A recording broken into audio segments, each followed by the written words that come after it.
Hey, it's Sam from Little's Child Restraints. We have a Nissan Pathfinder that is a 2011 Nissan Pathfinder. It is a 7-seater, but there unfortunately there isn't anchor points in the third row. These seats have not been load tested, so we had to put a Child Restraint Anchorage Bar, known as a grab bar.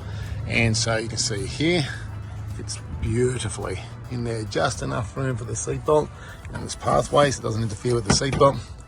And so if you've got a Pathfinder and you need to have additional anchor points, well, give us a call and we're able to help you. That'll give you 2 points in the back here. I'm Sam, we'll catch you on the next video.